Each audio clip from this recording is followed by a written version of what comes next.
Welcome in to Main Street Sports Today, presented by Mid-Tennessee Bone and Joint. We're coming to you live from the Mobile Lee Company studio here in Hendersonville, Tennessee. Yeah. Home of Conway Twitty, the late Conway Twitty, among others, as you were kind of stunned to learn. Well, no, I knew that he was here. I knew that he lived here, but it's been 30 years. I mean, come on. How long can we have a business with Hello Darling on the outside? It didn't matter. I don't know. I mean, this is great, but I love Conway. But what is it they say? Heroes die, but legends live forever. That's right. There you go. Oh, man. Well, we are at Swishworks here in Hendersonville, and if you don't know what that is, just look behind us. There's some basketball hoops, and hopefully they're working on their swish. We saw some swishing earlier. There was some kid down there knocking down some threes, draining it, snapping nets. Yeah, pretty impressive work. It is. It really is. And this is a pretty impressive place, Mo. Yeah. Spoke with one of the proprietors earlier. They got in here about 5 weeks ago, I guess, and it looks nice. If you're wanting to improve your game, they got some ways for you to go about doing so. No doubt. We're going to learn about it a little bit in just a minute as we'll talk with one of the co-owners and the chief operating officer here. Cassie Whitworth will join us. So we're going to talk with her. We're also going to be joined by Joe Sullivan in the second hour, talking more hoops. Plenty of hoops to talk about. A lot of hoops. We'll also venture into both baseball and football as well. Braves chatter a little bit later in the show. We'll also some overdue Braves chatter, but we just haven't had a chance to get to it. Kind of is what it is, the timing. But we'll also throw back Thursday to Teddy Cahill and the conversation we had with him last week about Oregon State and Washington State baseball. Still no official word there, so that conversation is pretty relevant. So that's good. And we'll also, of course, talk with Terry McCormick. So all of that is coming your way here in just a few moments. Oh, what a great day this has been to this point.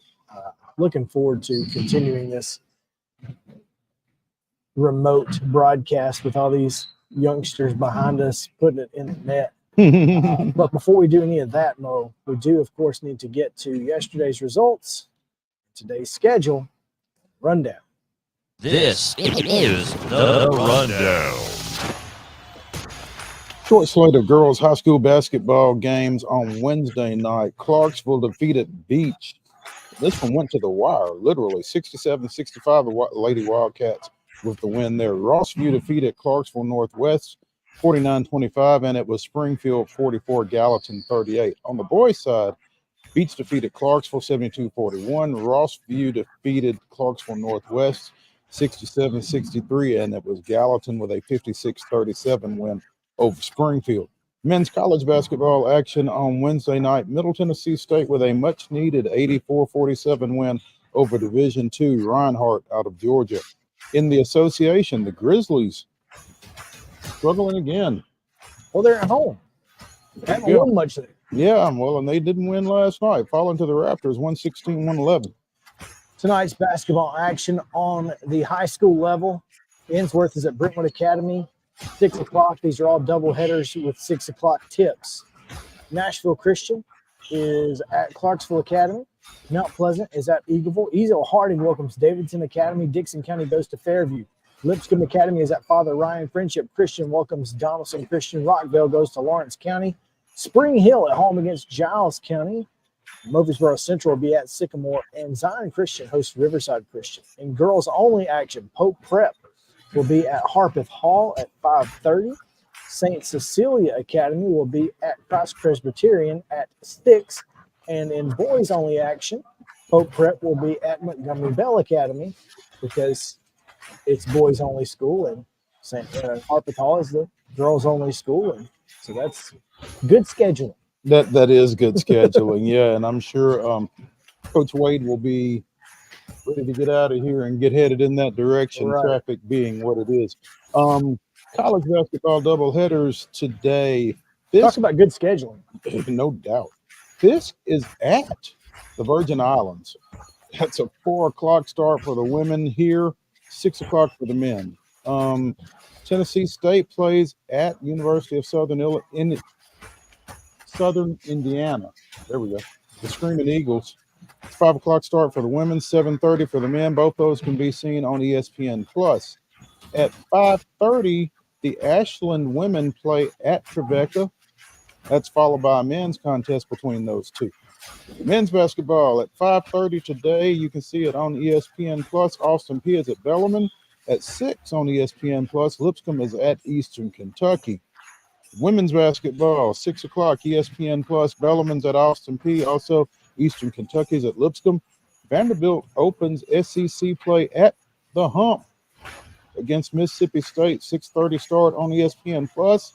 Also at 6:30 on ESPN Plus, Illinois State is at Belmont. Tennessee is at Auburn at 7 o'clock on ESPN Plus. And on the ice tonight, the Flames of Calgary will be at Bridgestone Arena taking on the Predators. That's a 7 o'clock start on Bally Sports South. And that is your rundown.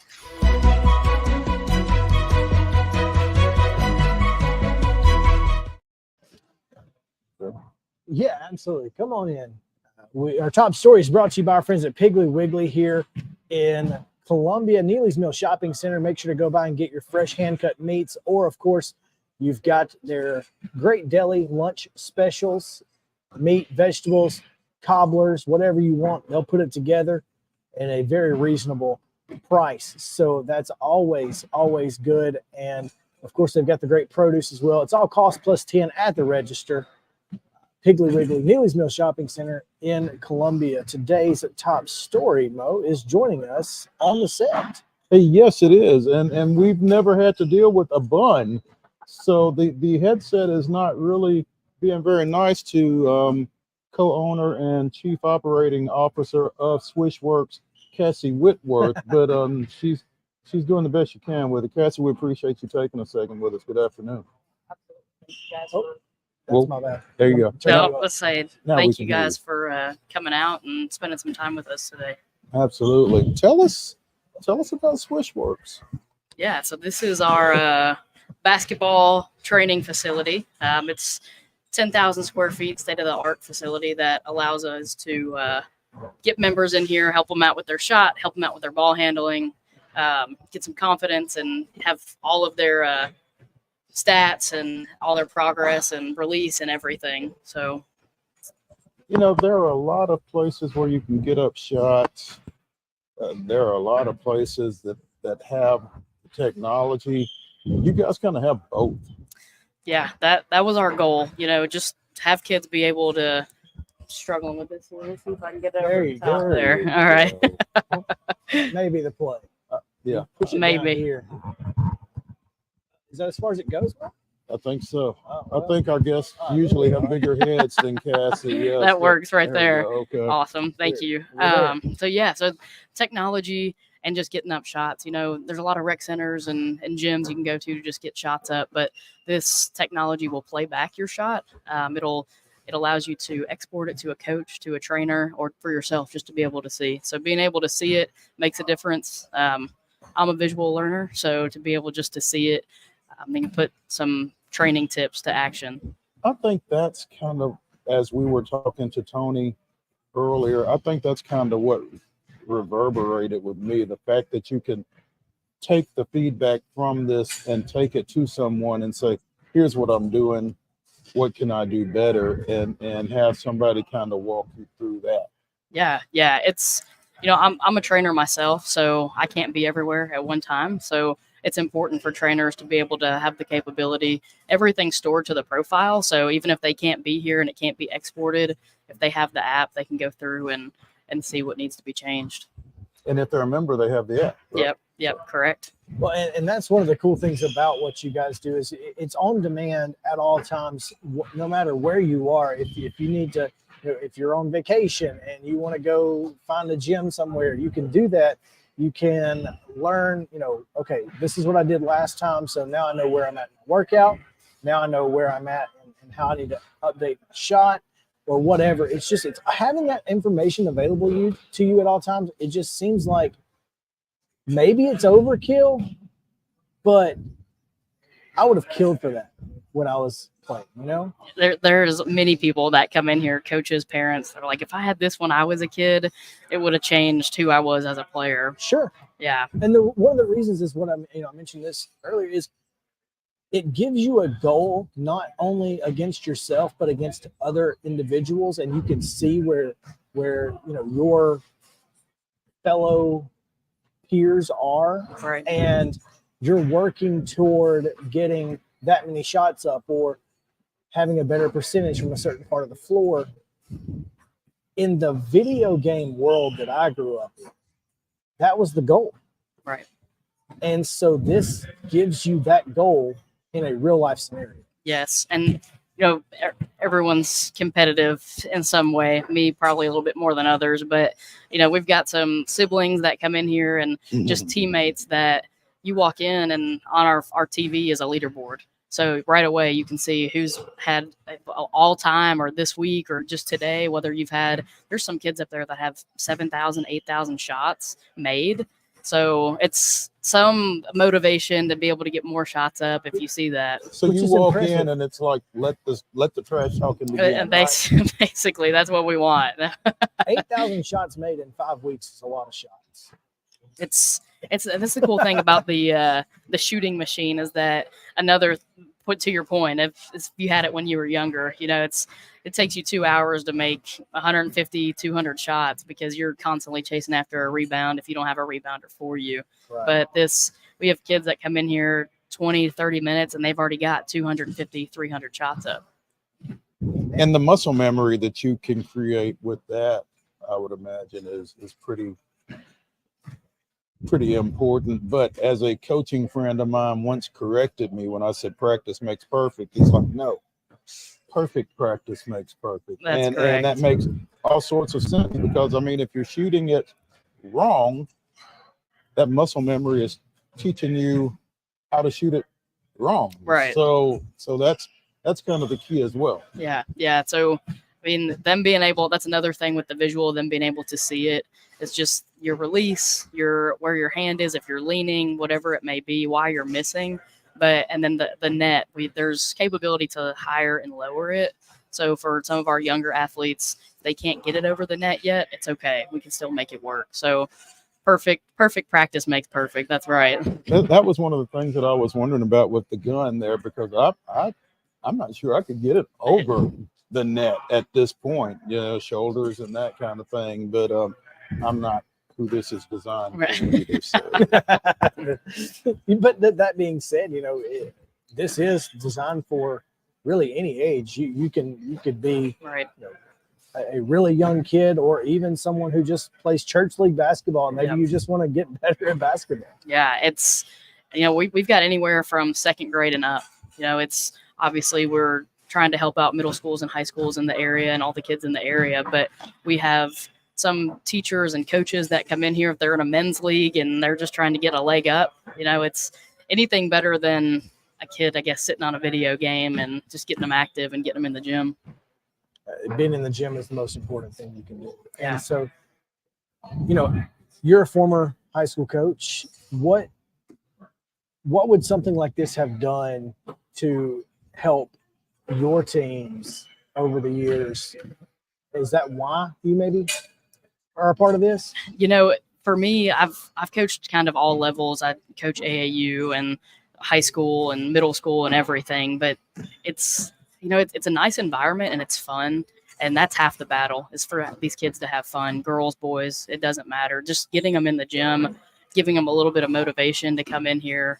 I wish that as I was a high school coach, if I had the time to just throw them in here and say, hey, make 200 shots, make 100 shots and have them compete, but just get them in the gym. That's a lot of times I think I struggled as a high school coach to understand why kids didn't want to get in the gym, just because when I played, that's what we did.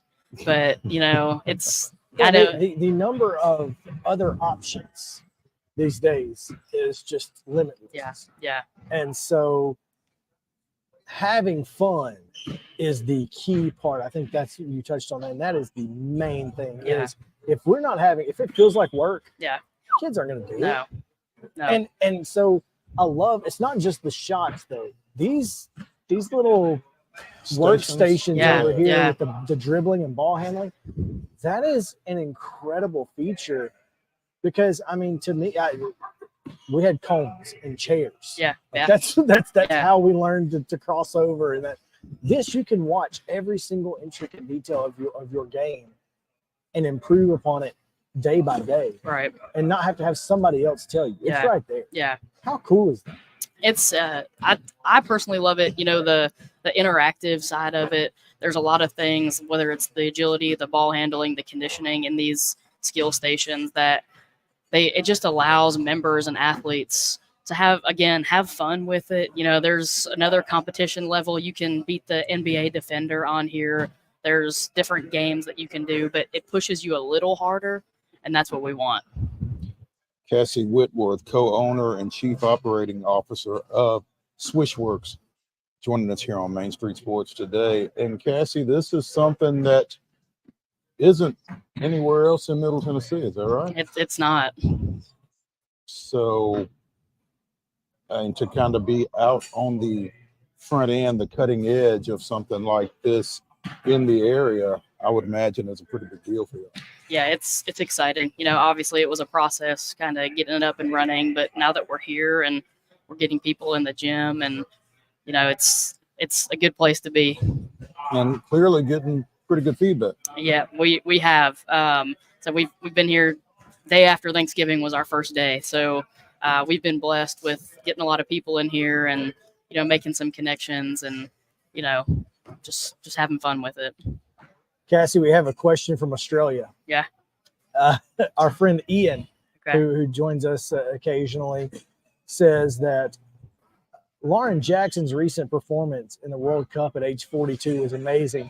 Do you believe that she's one of the greatest women's basketball players we've ever seen? I think you have to. At 42? At 42, all time. I mean, my Like God. her What she career. did? Holy crap. Yeah. You know, I'm a fan. I like Lauren Jackson. I like what she did. I'm biased. I'm a Candace Parker fan. So It's okay. We are too. See, It's okay. that's tough to not be. a Yeah, fan. right. I mean, where we live, it's understandable. He's going to be Ian's going to be a little bit biased toward Lauren. right. She's okay. Australian, There you go. but we're Tennesseans and we like Candace Parker. I kind of think there's room for both. there is, in fact. Oh, Cassie, thank you so much for allowing us to be here for Yeah. one. We have had such a good time, and I've not gotten any shots. I'm not going to try. Come on. But I'm but kind of surprised. but I will say this has been a lot of fun to watch, and I'm really curious to see how this grows here in Sumner County. It's a hotbed for basketball, I think, and growing area. My goodness, this place is ridiculous. So I think you guys are here at a great time, and you guys have a fantastic venue. Yeah, I appreciate you guys coming out again. Thank you for your time. Absolutely. We'll take a break. When we come back, Coach's Corner and more right after this on Main Street Sports Today, presented by Mid-Tennessee Bone and Joint. Stick around.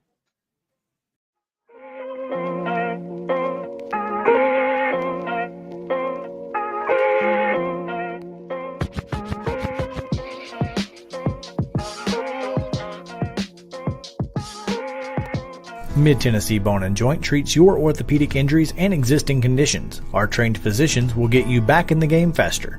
Contact us at 931-381-2663 or www.mtbj.net.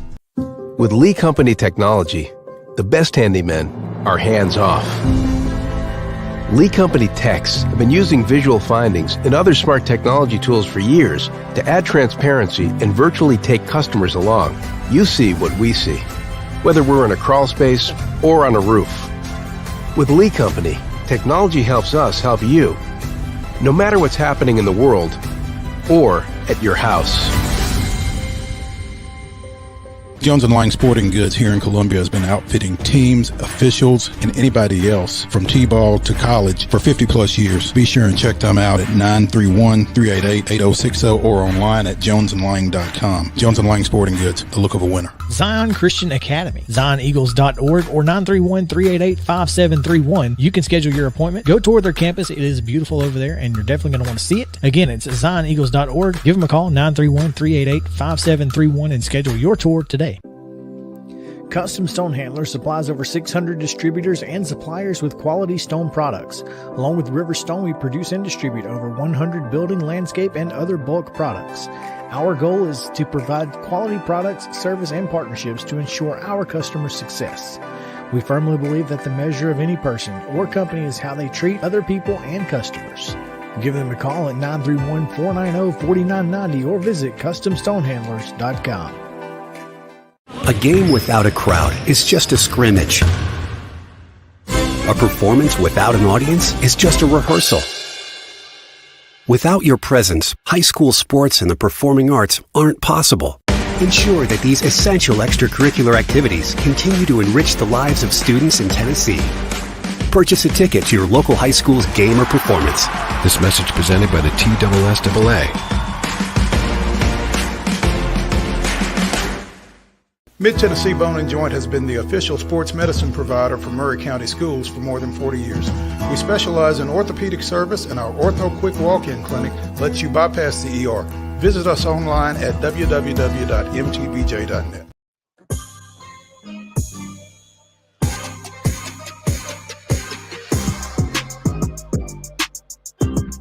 Welcome back in Main Street Sports Today, presented by Mid-Tennessee Bone and Joint. Chris Yao, Mo Patton, coming to you live from the Mobile League Company studio at Swishworks here in Hendersonville. Man, what a great host and what a great facility. Looking forward to learning more about them as their journey continues. But, Mo, this is the day we learn. We're going to learn a little bit about Pope Prep boys basketball, because on Coach's Corner we have Pope Prep coach Charles Wade joining us. And Coach, thanks for taking time with us. Thanks for having me, Chris and Mo. Really excited to be here. Well, we are really excited to have you, Coach, because I'm going to tell you, I was talking to The Voice, Kerry Malone, last week down at Page, and he was doing PA for the Music City Hoop Fest, and just up out of nowhere, he says, "Have you seen Pope Prep?" "No, I haven't." And he's like, "They might be the best team in Middle Tennessee, regardless of classification."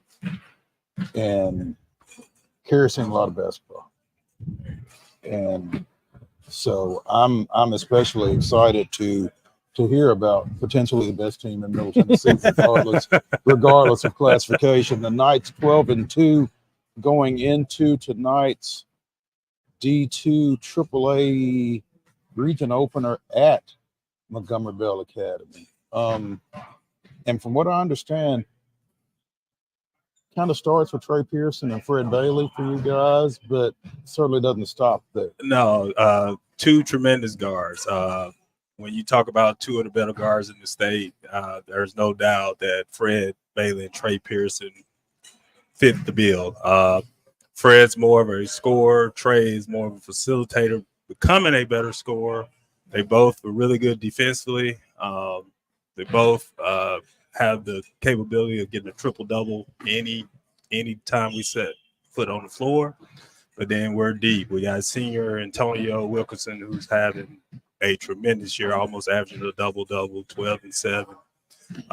Camden Days, a junior, he's right around 9 and 7 himself. And then Jerron Talley, who's a do-it-all type of kid who guards the best perimeter player every night. But he also he's kind of sacrificing his scoring because of Fred and Antonio and Camden, but he does a little bit of everything. And then we got young Osby Caven coming off the bench, who's gonna make some waves in the state also. And we're really deep. it's a fun group to coach. Sounds like. Yes. Understandable. Yes, sir. Yeah. Again, 12-2 just came back from winning the championship of the Fort Walton Beach Blowout. Beat 3 teams, all out of state teams, all by at least 17 points. You had fun on the beach, huh? We did. It was hopefully get down there and get back to ourselves. We played one here before Christmas at Siegel, and we didn't play our best basketball, but a lot of that had to do with Siegel. They were ready, and they gave us a good game. They have a tremendous point guard there, and we dropped one, and it was interesting going to Florida because we had to wait a week before we could get back on the court, which is not, the usual for basketball. But first night, we kind of drove down there and played the same night, and we didn't shoot as well the first night. We actually didn't pull away until like 3 or 4 minutes left in that game. And it was a Jerron Talley show. He guarded their 6'5" guard who averaged over 25 a game, but he hit 3 big threes to kind of push us out, and it went from 4 to 20 in like a 2-minute span. So we started to play like ourselves going into the semifinals against a Jag Alabama team who had 2 legit D1 kids. They had a 6'8" kid that's got 5 or 6 D1 offers, and then they had a point guard who has an Alabama State offer right now but has other interests. And he could fill it up also. He'd been back for 2 games and was averaging about 27 a game. We played our best basketball that second night. We knew kind of if we won that one, that was really the one that was going to solidify the championship. I'm always fascinated when you go to these out-of-state tournaments and you're facing unfamiliar competition. Not a whole lot of scouting reports, I don't guess. I mean, I guess you can, with technology being what it is, you can dig up a little stuff, but I don't know how much you have at your disposal before you actually step on the floor. How much, recon are you able to do, and how much shifting on the fly are you having to do? Well, with the advent of Huddle and the exchange of video, we were able – we got tape on Crestview before we got down there. We got 2 games on them, so we kind of knew what to expect. And then we got a tape each on Jag and Dakla, Georgia, just so we kind of know, a little bit about them. But I also have an assistant coach who's a rising star that just loves to be in the gym. So he went down early and watched the Jag Dakla game and got us a little intel there. And he felt like, if we play well, we'd be okay. And we watched film in the room before we went over to the gym, so the boys got to see him a little bit. So it wasn't totally a shock to them when they stepped on the floor. Coach, you finished last year on a bit of a skid. This team did 11 straight losses. Yep. What's different? I'm sure he appreciates you reminding him of that. What's different about this team that you can come back from 11 straight losses, take that into the offseason? What obviously no motivation needed. Yes. Right? What did you see from this team in the offseason that led them to this point? Well, I could tell you, this was a group, I would say after a day after the season ended, they were ready. They were getting back in the gym. I have a bunch of gym rats.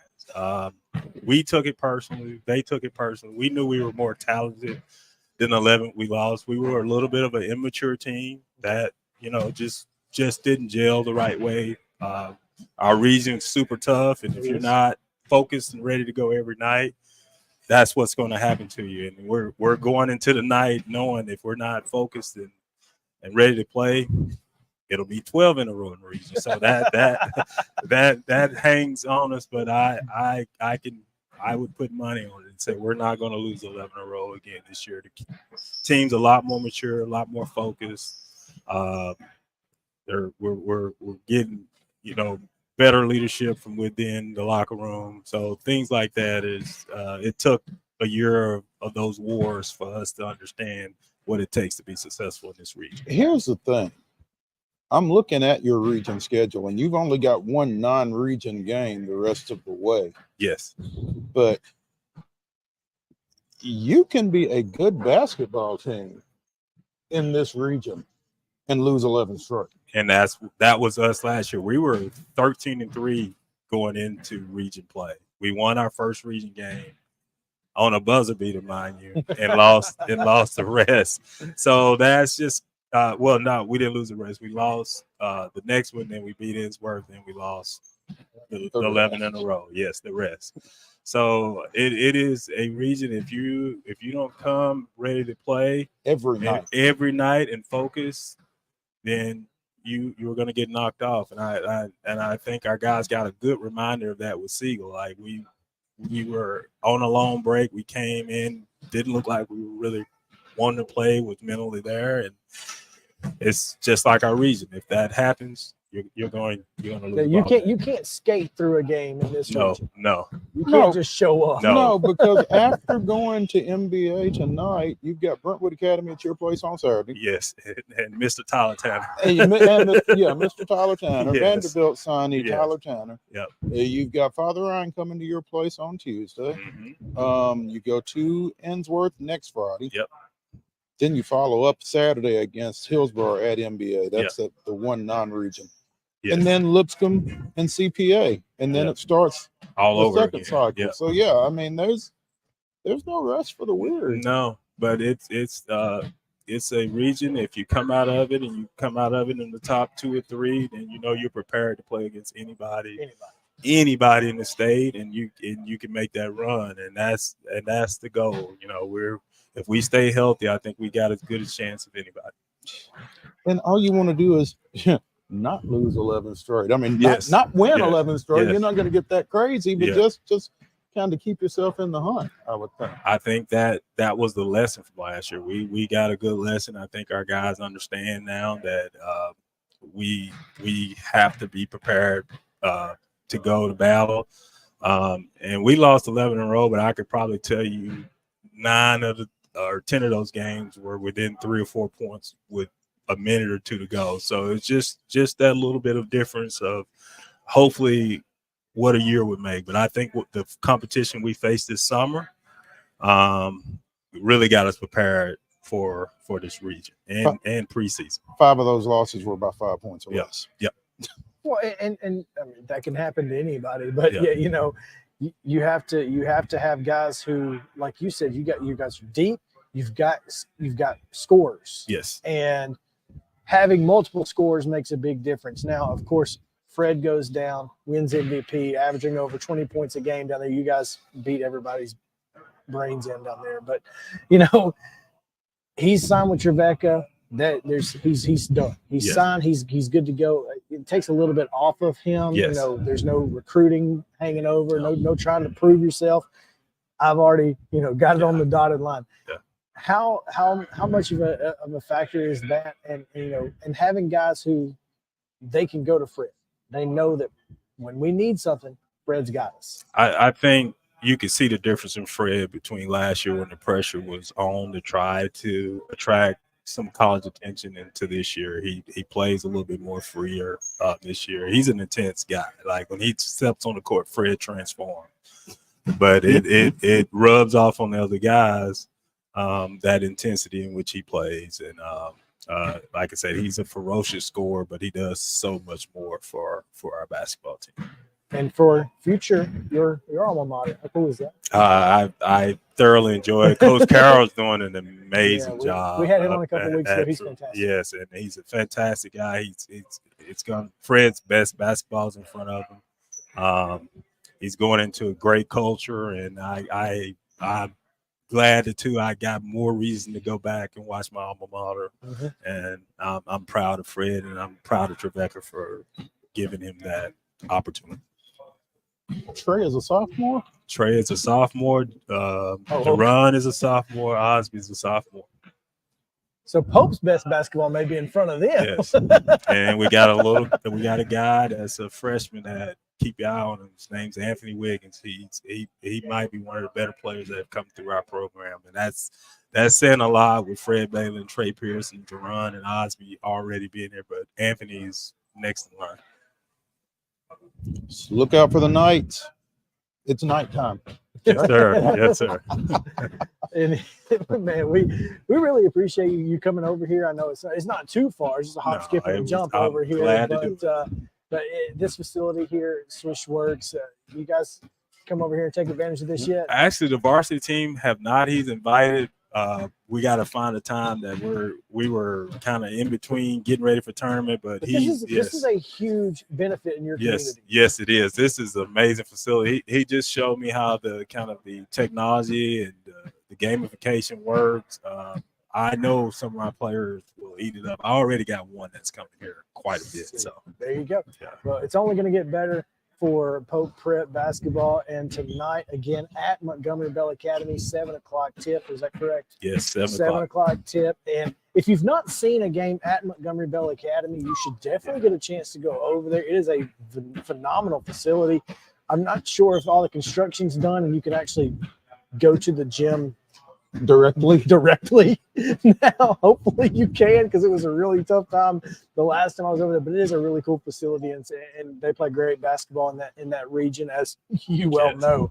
So we appreciate it again, and good luck tonight and in the future. Well, thank you, Chris and Mo, for having me, and anytime you need me to come on, be glad to. Sounds good. Hey, tell Mac I said hey. I will. Okay. We'll do that. All right. Thank you, guys. Hey. Let's hand out some hardware. Oh yeah, we do need to hand out some hardware. You go ahead. You're perfect. Yeah. Thanks, Coach. We've got the In-to-Win Life Team of the Week, Mo, presented by Custom Stone Handlers. The In-to-Win Life Team of the Week did not lose a game last week. That seems good. It does seem good. It's a good start, and especially when you host your own tournament, it's kind of good to be able to win it. You say that, okay? And we just got through talking about the Fort Walton tournament. Fort Walton Beach held their tournament, and they went 1-3 in their tournaments. That's bad planning. I'm just well, saying. at least they went 1-3. They didn't go 0-4. So they did. They did win the round 2 game in the consolation bracket. You got to beat somebody in your tournament, don't you? But yeah, so to win your own tournament is always a positive. Right. And Chad Hall and the Richland Lady Raiders did just that last week. They defeated Hickman County 50-32. They defeated Laverne 49-19, and they defeated Clements of Alabama.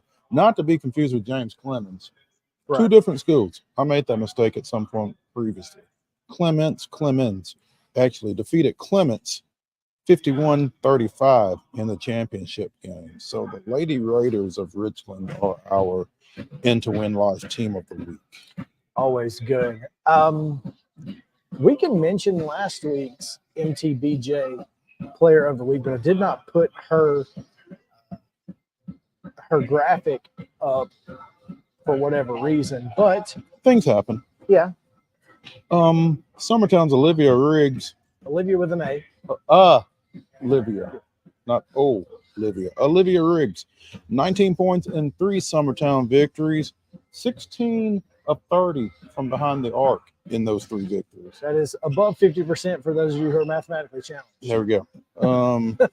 And the Lady Eagles won all 3 of their games at the Loretto Christmas Classic. So congratulations to Olivia and the Lady Eagles. And this week's goes to Columbia Academy, Jeremy Jackson. Columbia Academy Junior, Jeremy Jackson Jr. That's funny. Yeah. Triple J. Yeah, averaged a double-double, almost a triple-double. Averaged 16 points and 13 rebounds and almost 6 assists. CA went 3-1 last week and finished 5th at the FNB Bank Classic at Benton, Kentucky. And then he had another double-double, 25 and 10, a couple of nights ago in their win over WEBB, which didn't count toward this, but continues his season-long tear. going to be one to watch all year. No doubt. All right. Let's take a break. When we come back, Braves chatter. And so, Ian, we'll get to your question. This question here, we'll get to it in a later segment when we talk a little bit about rapid fire reaction. Got a lot to get to. So stick with us here. Braves chatter, Titans still to come, and much, much more on Main Street Sports Today. Stick around.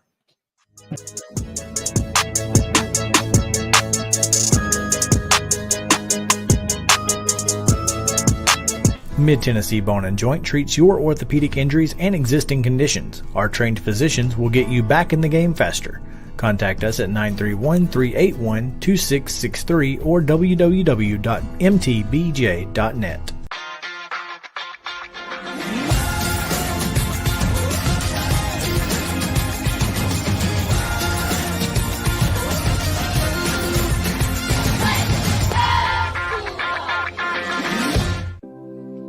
Custom Stone Handler supplies over 600 distributors and suppliers with quality stone products. Along with River Stone, we produce and distribute over 100 building, landscape, and other bulk products. Our goal is to provide quality products, service, and partnerships to ensure our customers' success. We firmly believe that the measure of any person or company is how they treat other people and customers. Give them a call at 931-490-4990 or visit CustomStonehandlers.com. A game without a crowd is just a scrimmage. A performance without an audience is just a rehearsal. Without your presence, high school sports and the performing arts aren't possible. Ensure that these essential extracurricular activities continue to enrich the lives of students in Tennessee. Purchase a ticket to your local high school's game or performance. This message presented by the TSSAA.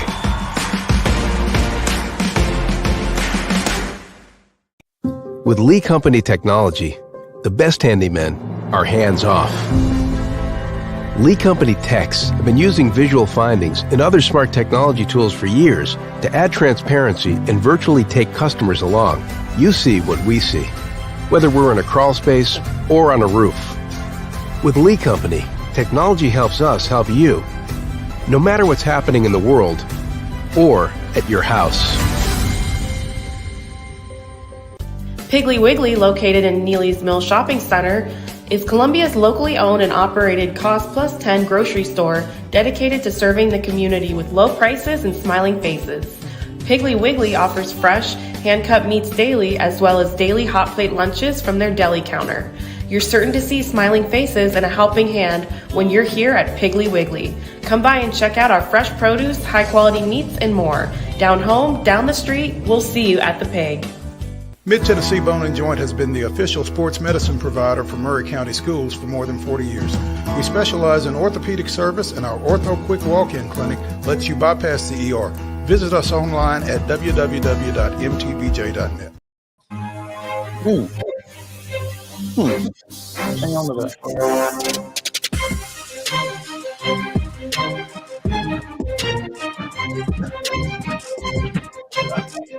Welcome back in Main Street Sports Today, presented by Mid-Tennessee Bone and Joint. Chris Yao, Maurice Patton, and we are live from the Mobile Lee Company studio here in Hendersonville at Swishworks, one of the most unique places that I've ever seen for basketball training, and very, very cool spot.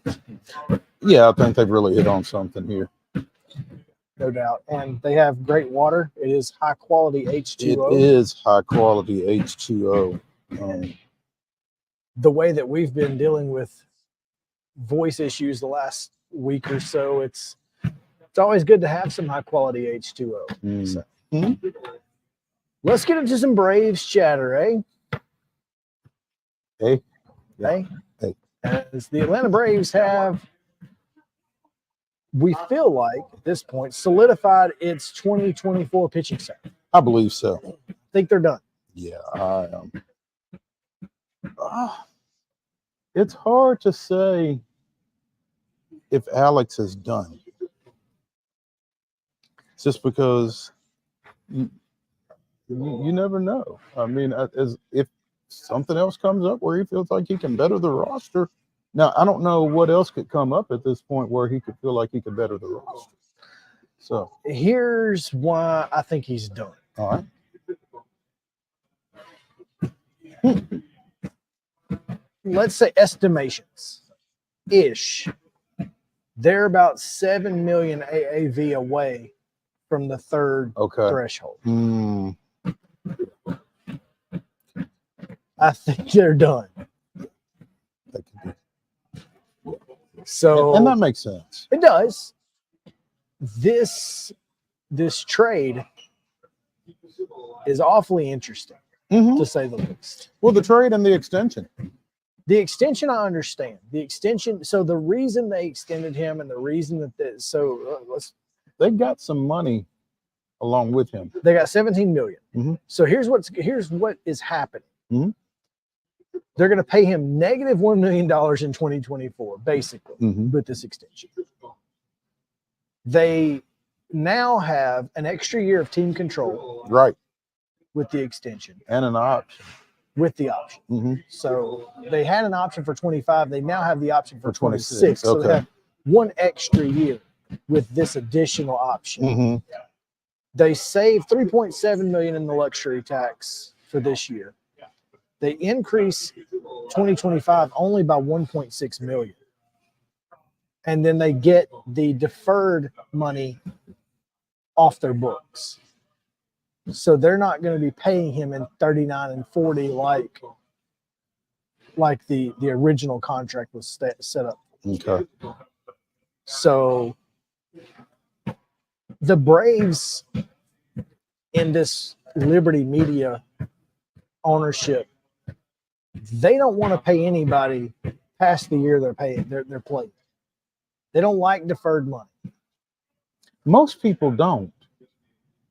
And so, I mean, I guess teams push it off so that it's not on that specific year, but it kind of feels kind of messy to me. I mean, why pay players that aren't playing? Well, and the problem becomes that you have to pay the players who are on your team and the players but so now your luxury tax is you're hitting your luxury tax without having a good team. Right. And you don't want to do You're that. hitting your luxury tax without really getting anything out of it. Without getting the luxury. Players, yeah. So there you go. Yeah. So you can't be doing that and be successful long term. Now, if your goal is to win a World Series within the next 3 years and do it, by God, at bust, then go ahead, San Diego. Go ahead, San Diego, Los Angeles. Where it didn't work out great for the Padres, Dodgers. Just saying. But that's what this means, and so this is a huge deal. And of course, he did, agree to donate 1% to the Atlanta Braves Foundation. I don't think anyone has not. I think it's part. One, I think it's part of the. If you're going to sign with us, you have to do this. And two, the tax benefits are worth it anyway. So why would you not? But anyway, I feel like this rotation has the capability of being the best 1 through 5 rotation we've ever had in Atlanta. And that is a feat, to say the least. Yep. But all 5 players are all-stars at one point. All 5 pitchers.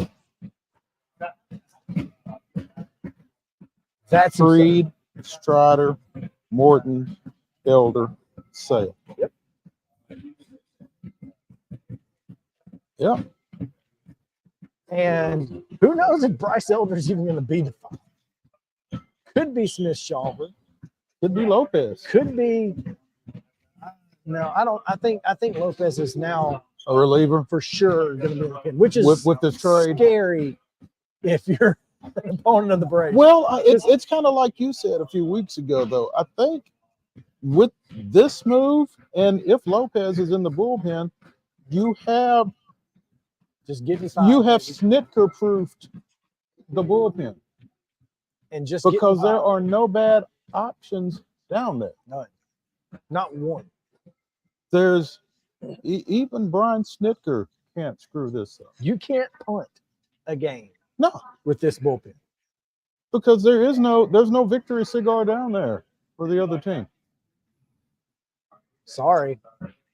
Not mad about it. We're all throwing. I mean, the night shift is everybody that's out there. And here's the really good part about having this bullpen is Charlie Morton and Chris Sale aren't going to be asked to give you 7 innings every 5 days.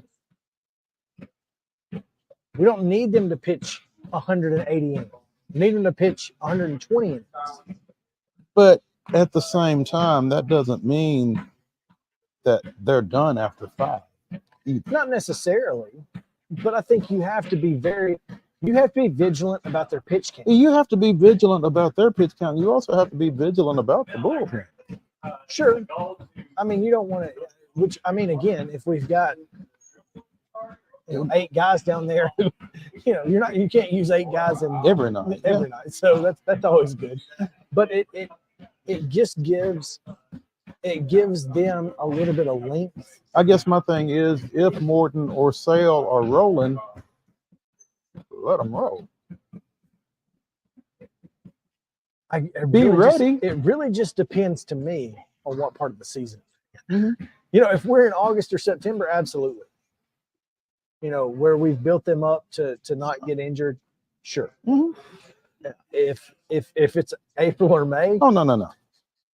And they're 85, 90 pitches in the 5th inning, gotta go. Done. Punch out. Go home. We're not going. But that's the best part about this bullpen is we don't have to. All right. You just get me 5, maybe 6, and we're good. And we're good to go. We're good.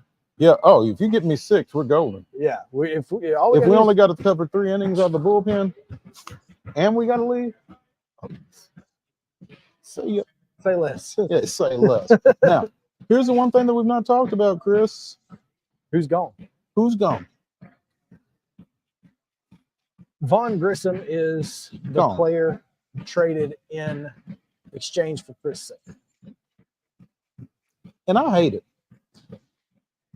I think it was. Here's what I don't know. I don't know if Vaughn Grissom was ever going to be an everyday shortstop in this organization. I need somebody to tell me why he was such a bad option at shortstop. Somebody that knows what they're talking about, not Twitter country. I need somebody. I'm trying to get Grant McCauley on for next week. And if that's not one of the first questions that's asked, it will be asked before he leaves. Because I need to know why he wasn't an option at shortstop.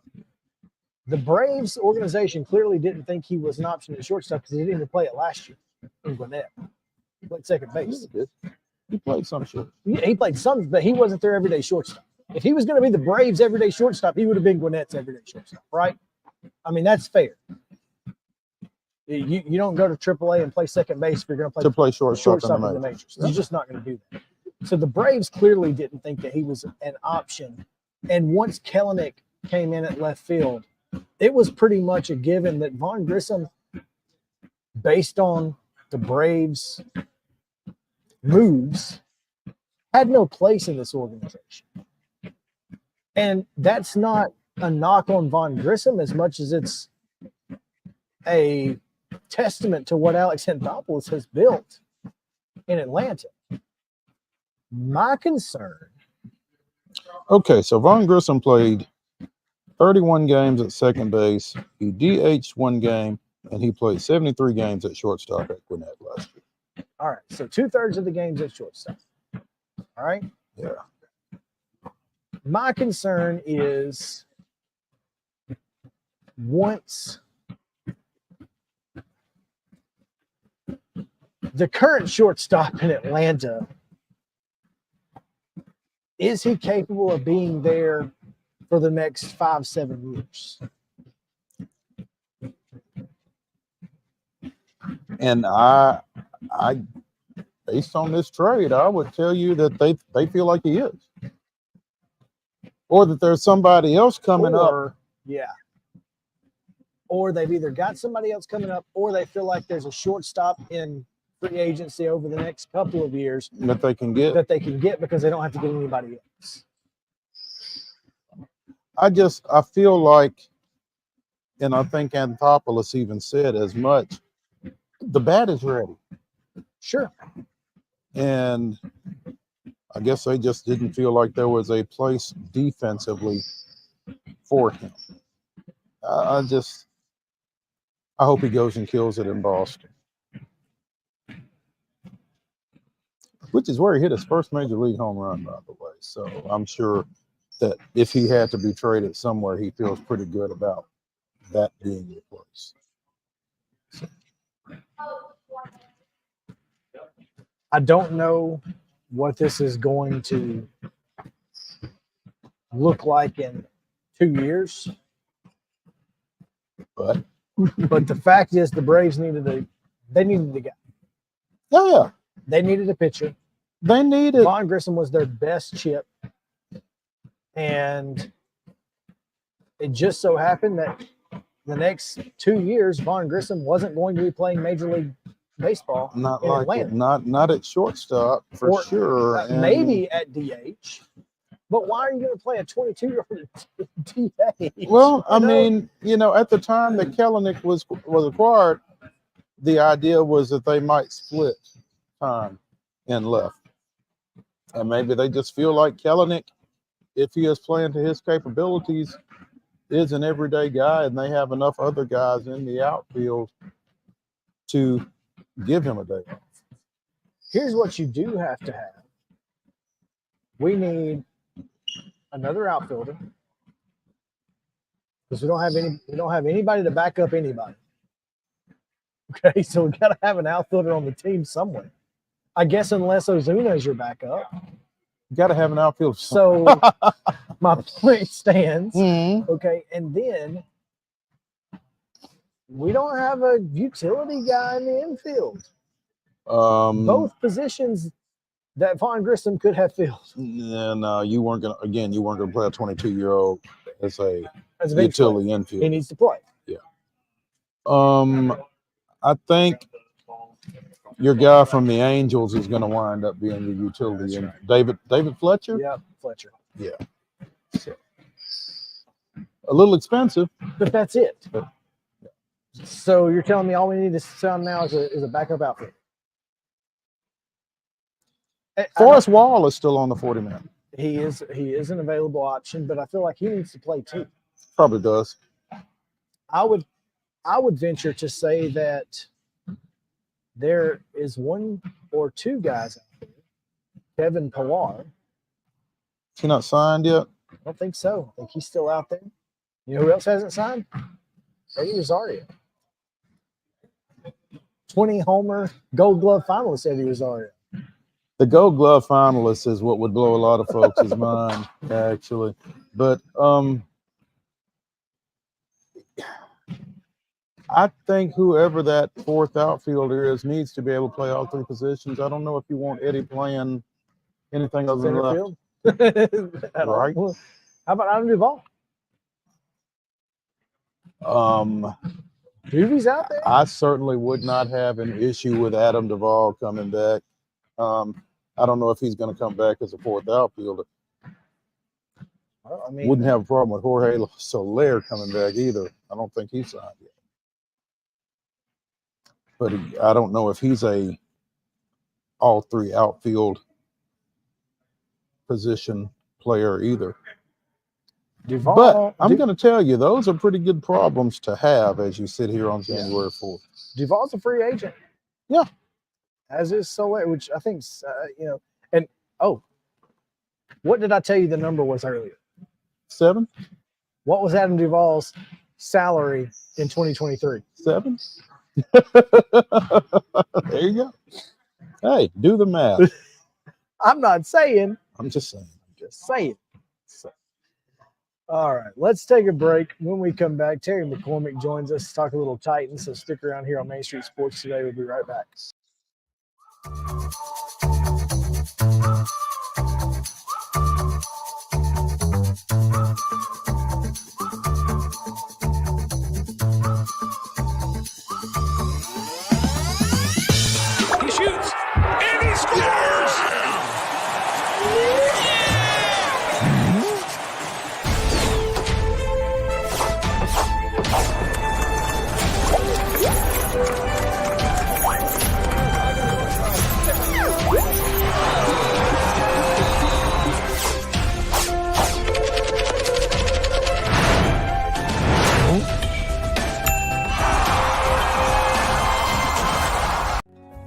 Since 1975, Mid-Tennessee Bone and Joint Clinic has treated the orthopedic needs of Middle Tennessee residents.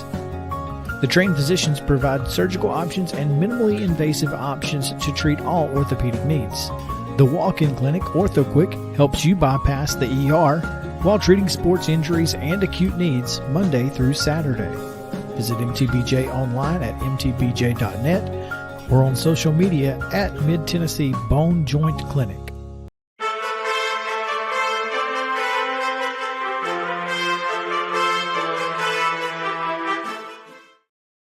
Welcome back in. We are back live on Main Street Sports Day, presented by Mid-Tennessee Bone and Joint. Time now for our Daily Titans update from Terry McCormick. What's up, Terry? How you doing, guys? It is the Daily Titans update, and it's sponsored by, as always, by Zen Sports. Got a chance to talk to Derrick Henry today. He did his weekly media session, and certainly a little bit more reflective version of Derrick Henry today. Named to the Pro Bowl yesterday for the fourth time in his career, and today was his 30th birthday, and he's about to be a free agent. So a lot of reflection there for Derrick as he goes into what could be his final game as a Titan on Sunday. Tough to hear, but the way this season has gone, you know, it might be for the best, feels like. Yeah, I mean, it kind of feels like things are trending toward them turning the page on Derrick, and maybe it's Derrick turning the page on them, since they're in at the beginning of what looks to be a pretty serious rebuild. You know, if I'm Derrick Henry and I know I've got 2 to 3 solid, strong years left of being a running back in the National Football League, do you want to spend it on a team that's going to have a bunch of young guys around learning how to win? Now, there is value in having veterans there who know the way and can certainly lend advice and leadership and those sorts of things. But then there's also the possibility, well, if I joined the Kansas City Chiefs or the Baltimore Ravens, or, you know, name whatever team you want that's at the top of the standings right now, I might have a chance to play for a Super Bowl. So all those things are things that have to be considered here. You know, to me, it just feels like that, you know, that this is an end of an era, that the Titans, you know, are going to have to make a serious decision as to what they want this offense to look like going forward, and whether that includes Derrick Henry. And even if it does include Derrick Henry, how much of a role would he have? You know, he's one of only 6 backs this year, I believe it is, that's reached 1,000 yards. The 1,000-yard running back, which used to be pretty commonplace in the NFL, it's kind of gone the way of the 300 hitter in baseball. You know, it just not a lot of them anymore. And, you know, as the game changes and you talk about the types of players that are coming out of college, how many college running backs are coming out right now that are 20, 25 carry guys, as opposed to more of the types that are, you know, catch the ball out of the backfield, you know, have a little bit of breakaway speed here and there, and do the things that the spread offenses that are so prevalent in college, you know, those sorts of things that are now having to be translated to the NFL because you can't coach what you don't have. It's interesting, and I don't know what we're going to see when it comes to Derrick Henry in the future. I would love to see him continue to be a Titan. Certainly understand why he would want to leave. Do not understand why they would want him to leave. The Tennessee Titans would want him to leave. But, you know, it is what it is. We'll see what happens. What did you hear from Will Levis yesterday that you liked or didn't like? Well, he was very funny. And, you know, there are a lot of Vol fans on Twitter that took this the wrong way, but, you know, he was actually complimenting them, saying, you know, it was asked if there were some SEC fans that, didn't like him being drafted by the Titans and, held it against him that maybe he's won over. And he said, well, some of them have it, some of them haven't. I said, hey, if you don't like me because you're a Vols fan, then, stay a Vols fan. It's fine, and, obviously it got misconstrued a little bit, but certainly, he's pretty quick-witted, pretty, willing to give out a quote or two that can fill up a notebook. And as far as his play, he was back on the practice field today, doing a few things during the open part of practice that we saw. But I still think things may be trending toward them giving Ryan Tannehill the start on Sunday, simply for the fact that why would you risk further injuring Will Levis behind this line in a game that doesn't mean a whole lot? Which is kind of where we were about 3 weeks ago, right? Yep. Before he got hurt. Yes. Again. That's all. Hey, I'm not saying. I'm just saying. There's also this. You can look at it this way too, as a kind of a side benefit. If you start Tannehill and if you're the Titans and that you're moving on from Tannehill and you're moving on from Henry, why not start this game as a thank you to both of those guys for all they've accomplished here, for helping get this franchise back on solid footing like it was at least at the beginning of both their tenures here. There is that. Yeah. Kind of like senior night. Senior night. There you go. Start all the seniors. There you go. Yeah.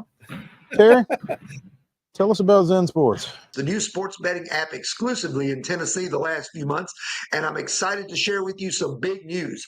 Now, when you sign up for a Zen Sports account, you will receive up to a $1,000 no danger first wager. That's right. When you place your first bet in Zen Sports with up to plus 500 odds, you can be reimbursed for the amount of your bet up to a $1,000 maximum within 24 hours if the bet loses. And there's more good news. Zen Sports is rolling out its brand new VIP rewards program. This new VIP rewards program will allow top-tier customers to earn more bonuses, comps, and perks. The VIP program is by invite only, so if you feel your Zen Sports play qualifies for VIP consideration, please check out the program details and apply at zensports.com/VIP. No other sportsbook will offer you a premier sports betting experience with 24/7 top-tier customer support and faster withdrawals than Zen Sports. So what are you waiting for? Get going and download their app at zensports.com today. Zen Sports, betting just got better. Gambling problem? Call 1-800-889-9789. Terms and conditions apply. Must be 21 and older and in Tennessee to bet.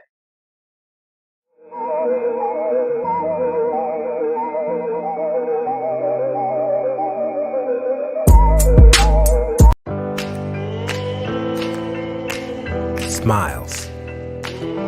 These are the healthy smiles of real Delta Dental members. Folks with access to the nation's largest network of dentists and low-deductible plans with 100% preventive care coverage, all backed by over 65 years of expertise. Go online or give us a call to learn about affordable individual plans that meet your needs. 1-855-844-0445. This holiday season, the largest lantern festival in the country returns to Nashville Zoo. Witness more than 1,000 handcrafted Chinese lanterns featuring brand new designs, including towering mythical beasts, a life-sized Santa's workshop, and a 100-foot-long dragon. Welcome back to Zoolumination at Nashville Zoo. Bigger, brighter, and better than ever.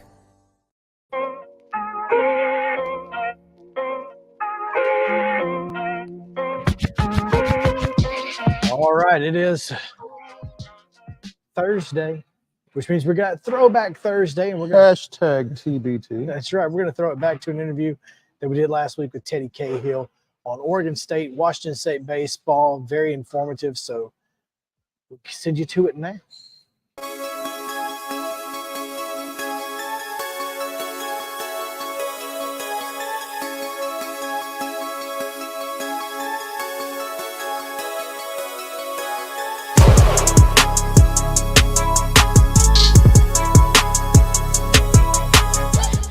We've been really kind of on this Pac-2 thing from August on, and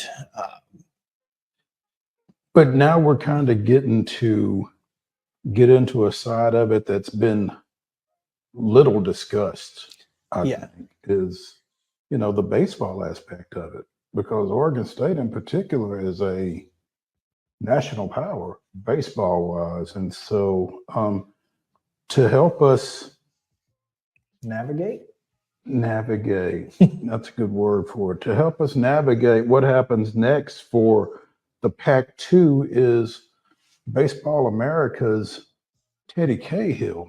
Teddy, appreciate you taking some time with us this afternoon. Hello. Yeah, absolutely. It's December, but it's never too early to talk college baseball. Well, and it's particularly never too early. I was writing something unrelated earlier this week about our local junior college, Columbia State, and their schedule, their season opener is February 3rd. So the junior colleges, they don't waste any time. They don't. They really don't. So yeah, it's closer than you realize. But the issue for Oregon State and Washington State isn't necessarily something that's going to be an issue for this upcoming season, but it's certainly going to be an issue going forward. What happens with the Beavers and the Cougars once everybody else leaves town? Yeah, like you said, this spring, not an issue. We still have Pac-12 baseball as we've known it for more than a decade now. But then on July 1st, the other 10 teams go into their own new conferences, leaving Oregon State and Washington State alone. And while there is resolution for literally every other sport that those two schools sponsor, we still don't have resolution on baseball for the future. There are some options they're considering. They range from being independent to joining the WCC to potentially joining another conference. There's been some talk about the Big 12. They could look at another conference just for baseball alone. So there's a lot on the table there. The clock is ticking, though. They have about 4 weeks left to make this decision. They have to let the WCC know whether they're in or not. And I guess if they say no to the WCC, there still is time after that. But they at least have about 3 or 4 weeks now to let the WCC know whether they're in or out for 2025. We talked a little bit about, Teddy, Oregon State in particular had been mentioned with independent behind them. And the only current Division I independent baseball program I could find is Hartford, which went, and they're not even independent anymore because they're on their way to Division II. So I think this year they're actually Division II program. Not even like last year was kind of like half D1, but like not really. It's been quite some time since there's been any serious program that tried independence. Dallas Baptist joined a conference a little more than a decade ago, and they were the last significant program. And they're not to disparage what DBU is at all, but Oregon State has 3 national titles, in the last 20 years. Dallas Baptist is not that. There hasn't been a school of Oregon State's caliber being independent since Miami joined the Big East in all sports in 2004. That would be a heck of a challenge, especially being on the West Coast, I would think, wouldn't it? Yeah, the location definitely is a challenge here. There's a challenge period to it, but the fact that we're talking about Corvallis and Pullman, Washington, these are 2 locations that are not in the middle of everything, as it were. And so I do think that it has to be considered that it's hard once conference play gets going, particularly once we get into April and May. Very early on, some conferences are kind of staggered into when conference play begins. But certainly once you're into April and May, everyone's playing conference games. And there are a lot of conferences that have buys. I know the SEC doesn't, but pretty much every other conference, has a bye week in their conference schedule. And so it's really a matter of finding out who is on that bye and how can you get them to agree to play you. But then both Oregon State and Washington State have this added problem of, well, they have to try and convince teams to come all the way to them. And that's a lot of travel. It's a significant expense. And Oregon State and Washington State have guarantee money to help those teams out, but it's still a lot of travel to get to Corvallis or to Pullman. It doesn't really make a whole lot of sense for, and again, you know, you mentioned Miami, Dallas Baptist, those worked because, you know, there are enough schools nearby. And have you ever seen the divide of Division I programs east of the Mississippi versus west? It is insane. I've not seen it, but I think I can imagine it. It is absurd. So that's going to be the biggest question. Now, that being said, how much does the WCC offer? Yeah, so I mean, really, that's the question here. It's, you know, not so much about like who can they schedule, how can they schedule. They could put a schedule together. The question is that schedule a better platform? And like, let's just leave Washington State out of this for a minute because they haven't been to regionals since 2010. Their ideals are different than Oregon State's ideals, but they have hitched themselves together. So like Washington State is just going to go along with whatever Oregon State decides for baseball, I believe. So Oregon State has to be looking at this like, what is the best way to us hosting, and failing hosting, what is the best way to getting an at-large bid? You know, if you play in the WCC, you have access to their automatic bid, and that is a significant thing because you can always fall back on trying to win that in the conference tournament.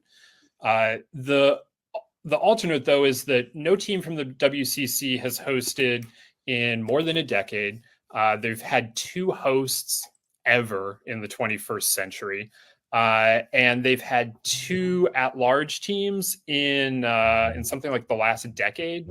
So you're looking at like, is that good enough? You put Oregon State and Washington State into the WCC, it becomes, and you eliminate the Pac-12, it becomes a top 10 conference in RPI, but I don't think it becomes a top 6 or 7 conference. And that's where the vast majority of the hosts of the at-large teams come from. And so that really is the question here, is that, do you, Oregon State, think that you can host out of the WCC? It can be done. Gonzaga was in the mix in both 2021 and 2022. It fell short. Nobody in the WCC has hosted since San Diego in 2007. So like, you're trying to overcome a fair bit of history here, but you'd also be in a bit of a bind as an independent. So, I mean, it really comes down to like, as an independent, they would have to find somewhere between 21 and 24 games that are typically Pac-12 games on their schedule and put them on there themselves. Can they do that better than the games the WCC would guarantee them? That is the question that they're trying to answer right now.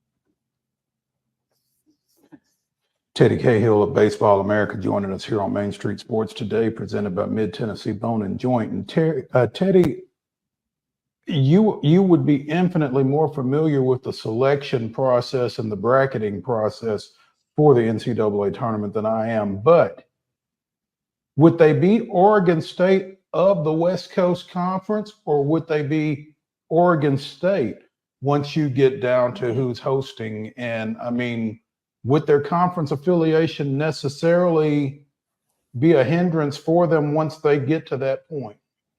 So the committee likes to say that they don't look at conferences, that they don't look at teams that way, that they look at teams, they don't look at who they're representing. And you can believe them at their word or not. That's up to you.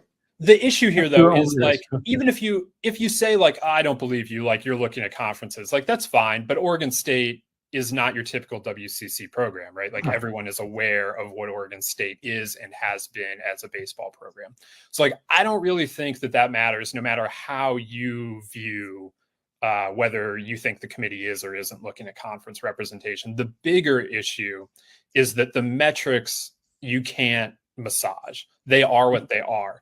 And so if the WCC, which last year ranked 18th in conference RPI, which means it was bottom half of Division I baseball conferences, that ultimately is going to eventually drag your own RPI down. And that is what is harder to overcome than are you the WCC or are you the Pac-12? And that again, that's a problem no matter what they do right now, basically, in terms of WCC or independence. That is what they're fighting against the most. But I do think that to a certain extent, like, I don't really buy the idea that the committee gets overwhelmed by brand power, but I do think that it's completely impossible to put that to one side. And I think what Oregon State has done by winning these 3 national titles in the last 20 years is build up some amount of margin for error and some amount of just like trust in the program in the minds of everyone within college baseball on the selection committee and beyond. Do you feel like, Teddy, at this point that independent or West Coast Conference are ultimately the 2 options? Oregon State still has hope that they can find a third door, and they're hoping that door would be the Big 12. I don't know how realistic it is, because while I can see why Oregon State would want that, it's hard for me to understand what the Big 12 is really getting out of it. The Big 12 or any conference, like we can use the Big 12 as an example here, but like this is really true for just about any conference other than the WCC, which has gotten into an agreement with Oregon State and Washington State and is getting their basketball teams, which is super significant here, especially on the women's side. But there are actual ways to monetize the basketball stuff.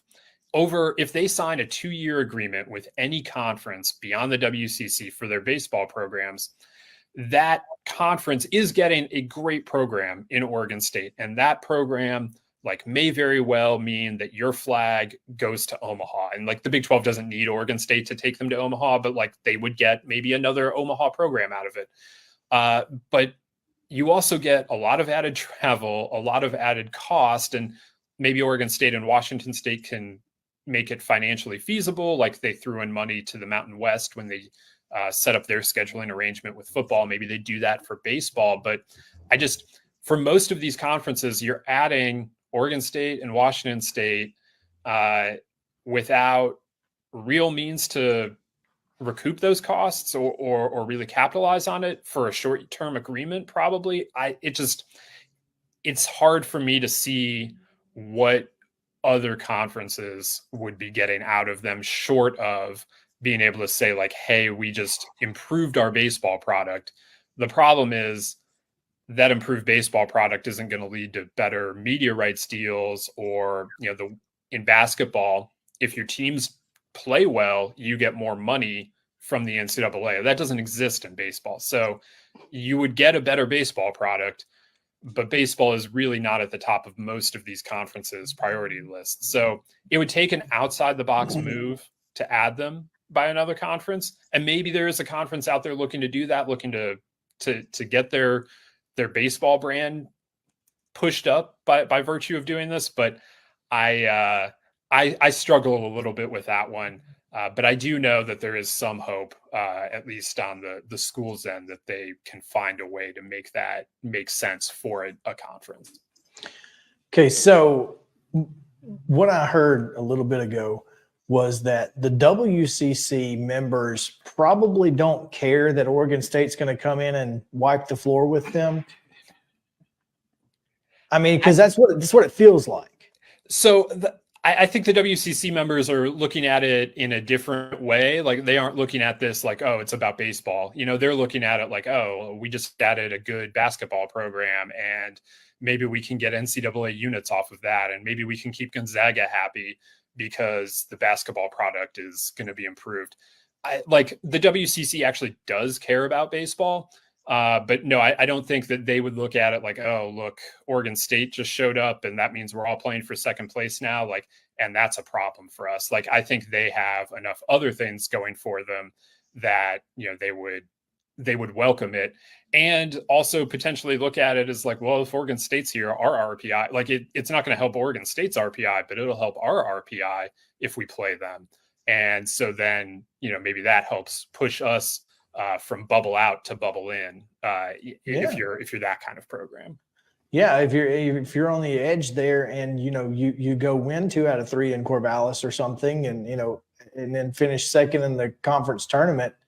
Next thing you know, you're pushing the NCAA tournament as an at-large, and that would certainly be great for the West Coast Conference overall. So I think it's a really just fascinating situation that we find ourselves in here. Yeah. And Oregon State and Washington State are trying to incentivize programs to schedule them by offering them cameras from the Pac-12 network.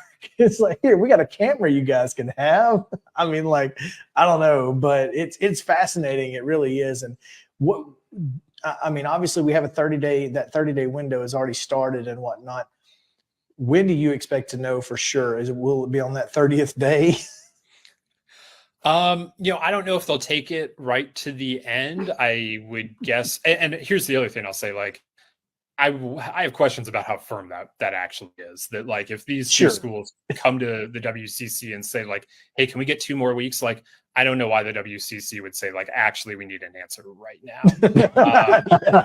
You know, like, we're talking about baseball. We're talking about like something that's happening a year from now. Like, I'll be curious about that.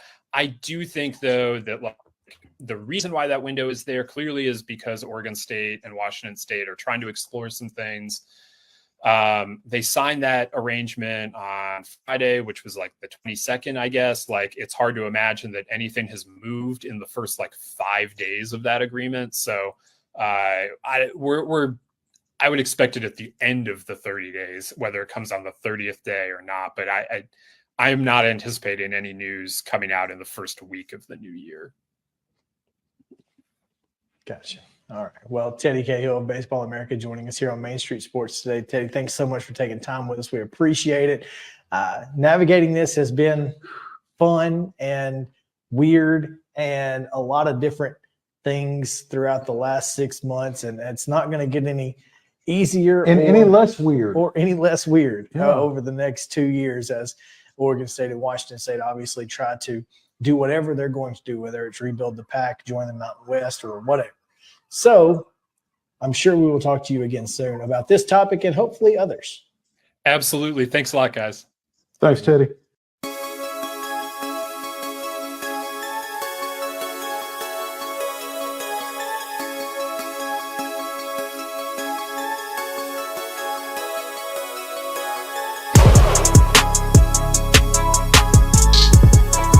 Mid-Tennessee Bone and Joint treats your orthopedic injuries and existing conditions. Our trained physicians will get you back in the game faster. Contact us at 931-381-2663 or www.mtbj.net. With Lee Company technology, the best handymen are hands-off. Lee Company techs have been using visual findings and other smart technology tools for years to add transparency and virtually take customers along. You see what we see, whether we're in a crawl space or on a roof. With Lee Company, technology helps us help you, no matter what's happening in the world or at your house. Jones & Lang Sporting Goods here in Columbia has been outfitting teams, officials, and anybody else from T-ball to college for 50-plus years. Be sure and check them out at 931-388-8060 or online at jonesandlang.com. Jones & Lang Sporting Goods, the look of a winner. Zion Christian Academy, zioneagles.org or 931-388-5731. You can schedule your appointment. Go tour their campus. It is beautiful over there, and you're definitely going to want to see it. Again, it's zioneagles.org. Give them a call, 931-388-5731, and schedule your tour today. Custom Stone Handler supplies over 600 distributors and suppliers with quality stone products. Along with River Stone, we produce and distribute over 100 building, landscape, and other bulk products. Our goal is to provide quality products, service, and partnerships to ensure our customers' success. We firmly believe that the measure of any person or company is how they treat other people and customers. Give them a call at 931-490-4990 or visit CustomStonehandlers.com. A game without a crowd is just a scrimmage. A performance without an audience is just a rehearsal.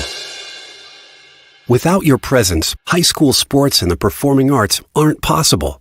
Ensure that these essential extracurricular activities continue to enrich the lives of students in Tennessee. Purchase a ticket to your local high school's game or performance. This message presented by the TSSAA. Mid-Tennessee Bone & Joint has been the official sports medicine provider for Maury County Schools for more than 40 years.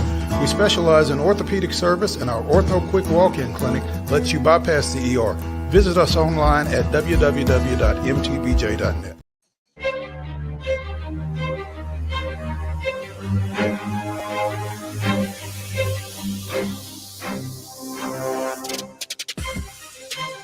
Welcome back in Main Street Sports Today, presented by Mid-Tennessee Bone & Joint, coming to you live from the Lee Company studio on the road at Swishworks here in Hendersonville.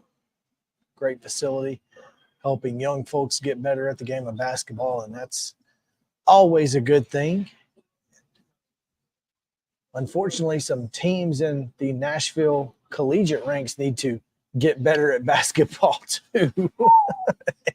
And so we're going to talk about some of those teams right now as we bring in proprietor of NashvilleHoops.blog, Joe Sullivan. Joe, what's up? Fellas, I have to know, is there going to be a little pickup game later with you two? One-on-one?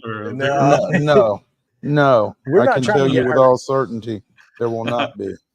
For too many reasons, one of which, well, no. It's a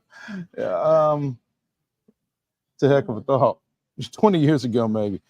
Joe, two reasons: your left knee and your right knee. My shoulders, man, are. I'm not sure bad. I could get it over the net. Yeah, at this point. yeah, I'm really not, and I embarrass myself enough as it is. So,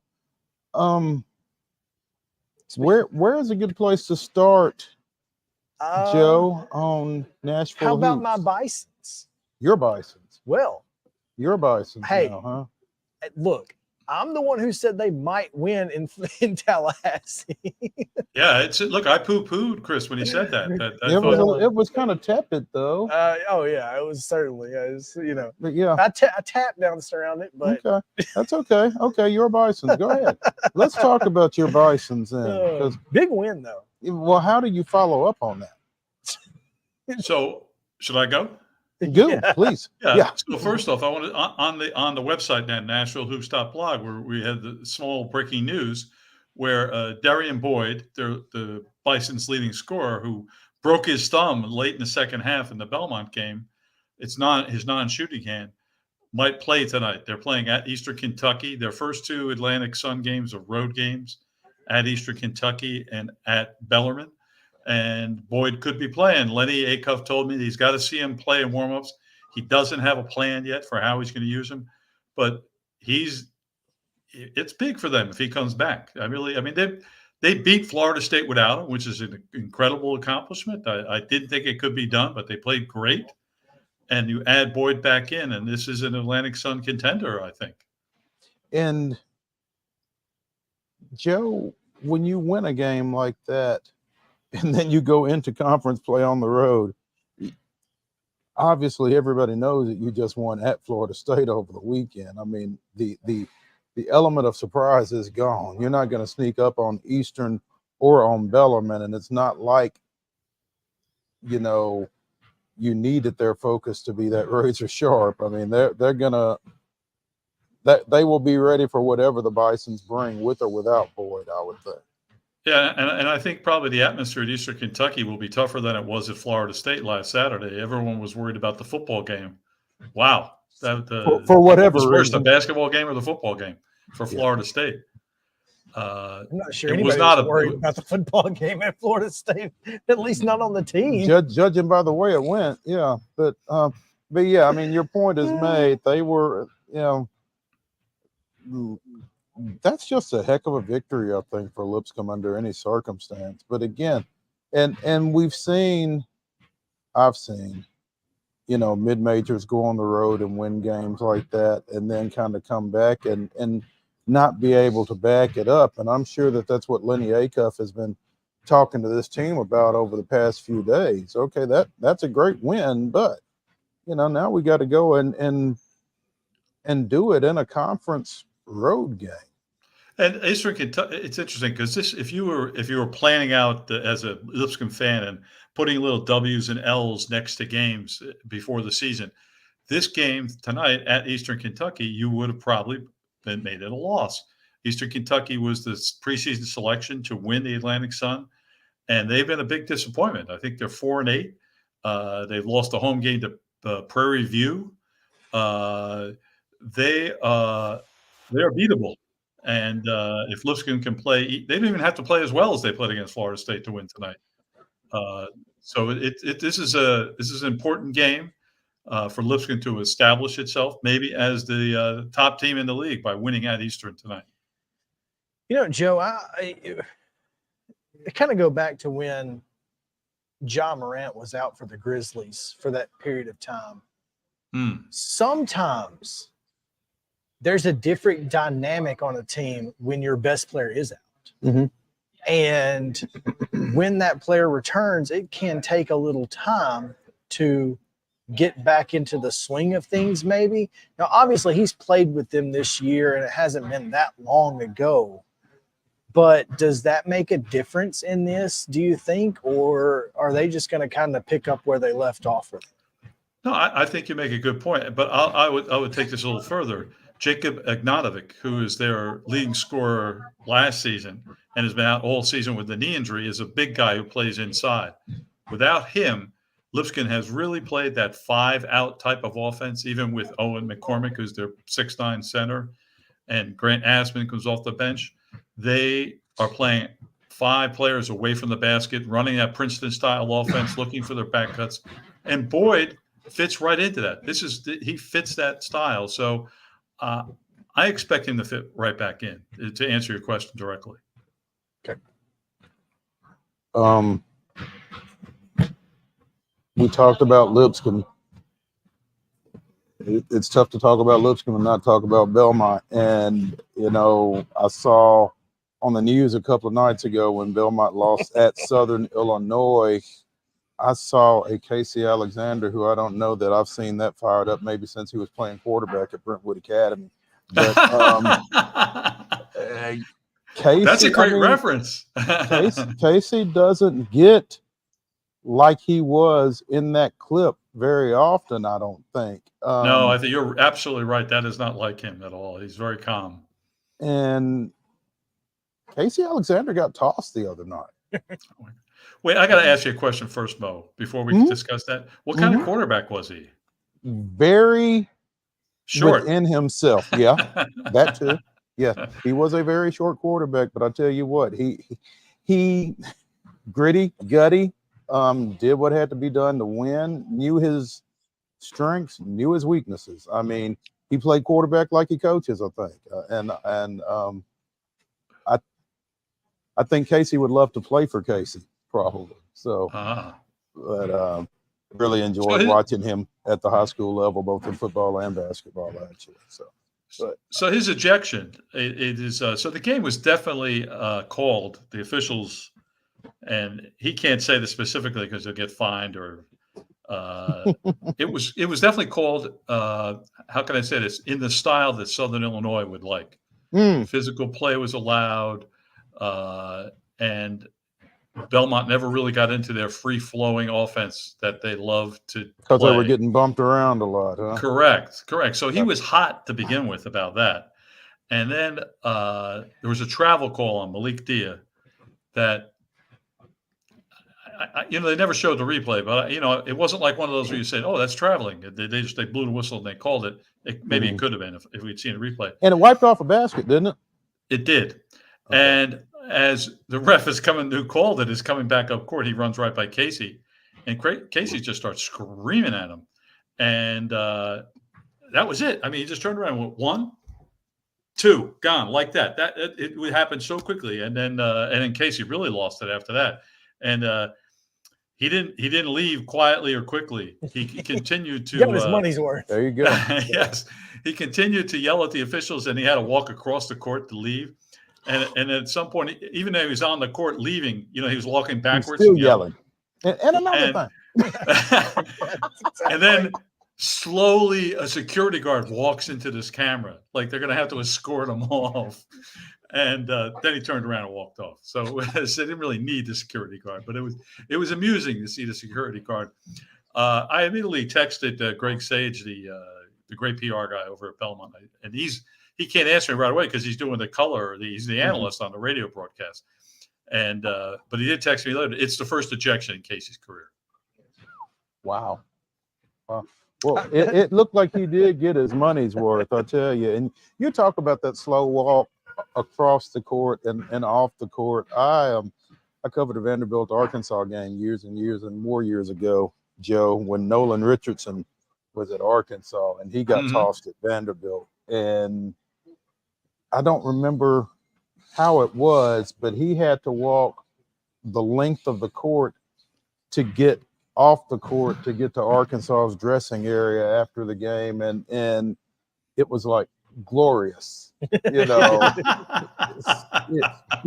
gotten thrown out, but he walked off like he won, The Bengals were on the in line anyway. Yeah, but I can't remember where it must have been.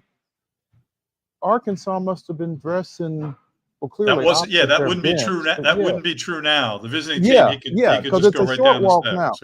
Now. Yeah. That's why I was confused. But yeah, it was fantastic. He had his boots on, and it was fantastic. But Joe Sullivan of NashvilleHoops.blog joining us here on Main Street Sports today, presented by Mid Tennessee Bone and Joint, talking a little local hoops. How does Belmont bounce back from that 73-63 loss up at Southern Illinois? They play tonight against Illinois State. Is that right?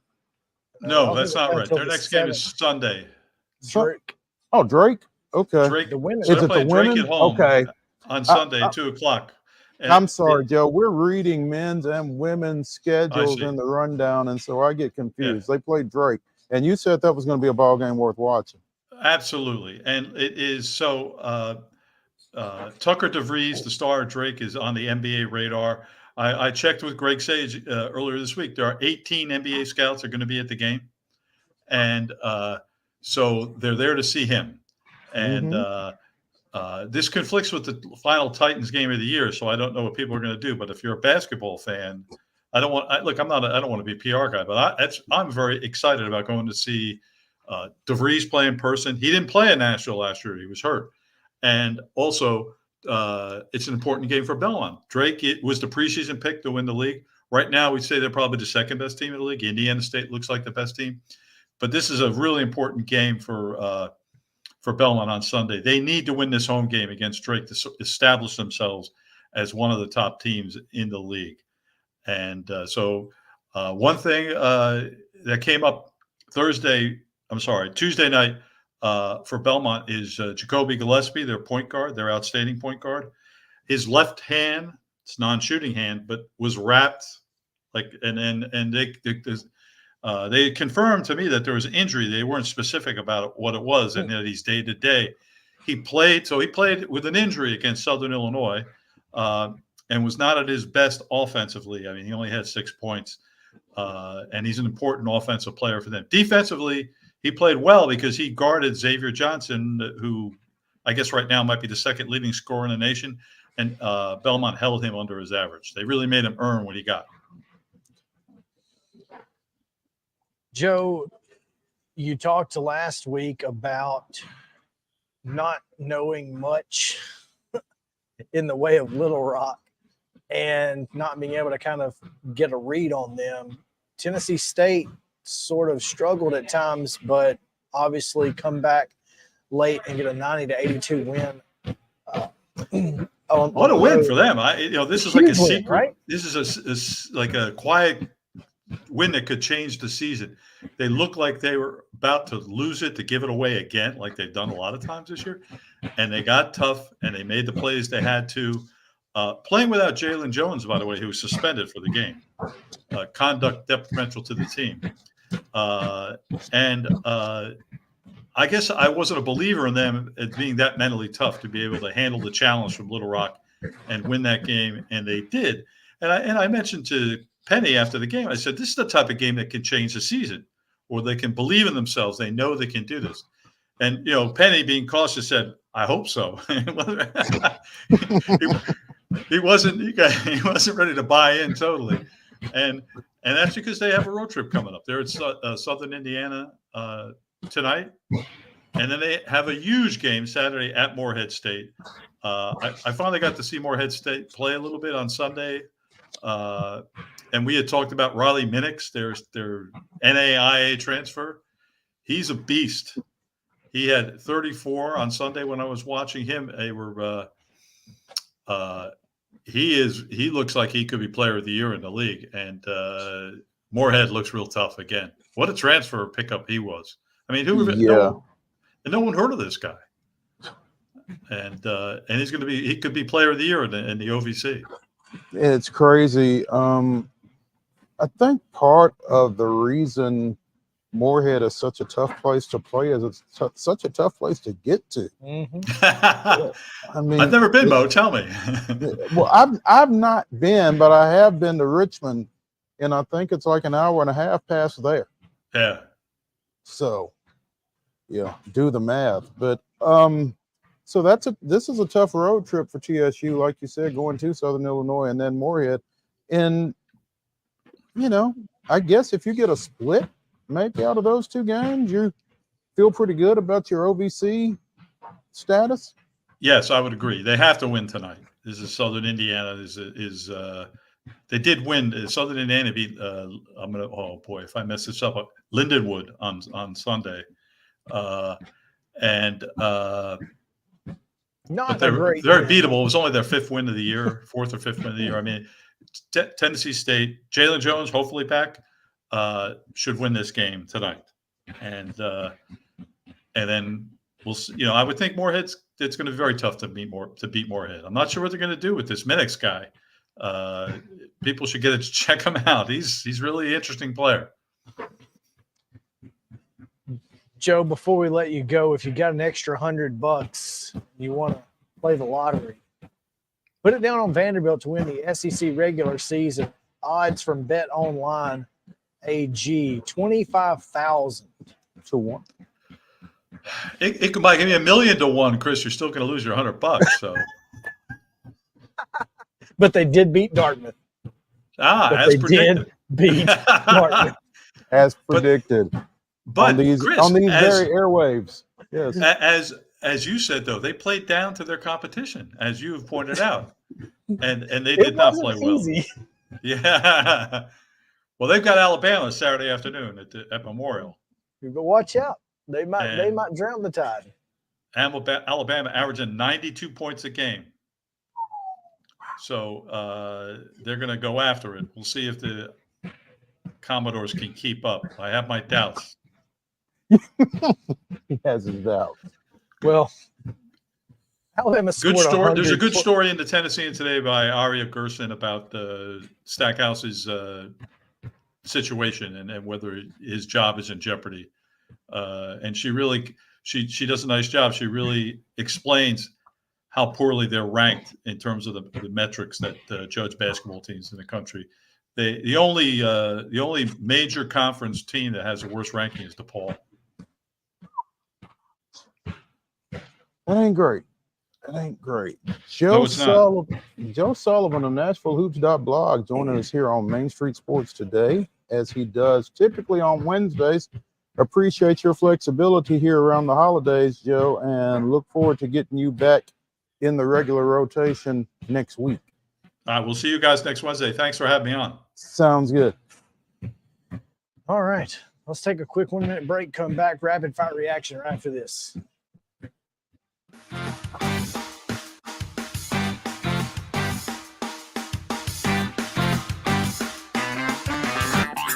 This is Chris Yao with Main Street Sports Today. Every show, Mo Patton and I welcome friends from all across the sports landscape, from high school coaches and reporters to national, college, and pro sports personalities. You never know who might stop by for a chat.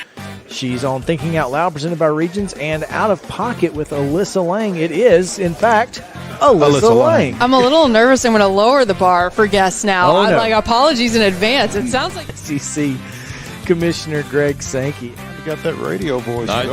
It's a good sound. Thanks for radio too. As do we. And then here's the other thing. You guys, you're spot on with the name. Everybody wants to be on Main Street. Everybody wants to be on Main Street. So, and we reach every main street in Middle Tennessee, Coach. Yeah, that's it. So Perfect. when you're on Main Street and you are moving, you gotta love it. Like you're moving. I was impressed. I'm glad someone.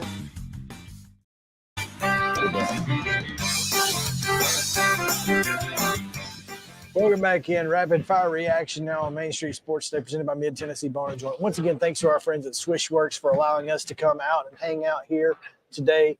A lot of great shooters, including this young lady right here who is knocking them down from about 14 feet. The mid-range jumper is back, huh? The mid-range jumper is back. They've got a great facility here in Hendersonville. Look them up. Of course, Swish_works on Twitter. And is it swishworks.com? I would think so, but it is definitely Swish_works on Twitter. No, swishworks.com is not it. So I don't know. I feel bad now because I did not get their web address. Let's see. But you can find them on Facebook. Swishworks.net. .net. All right. .net. Swishworks.net. Go check them out. Download the app. Come get some shots up. First question, Mo, in the rapid fire reaction.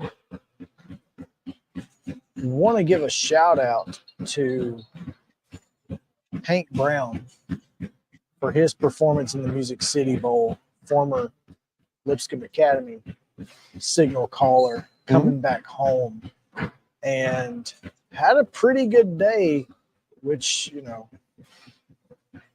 for Auburn on Saturday, not many people, being relative. Not many people did. So you got to give him credit.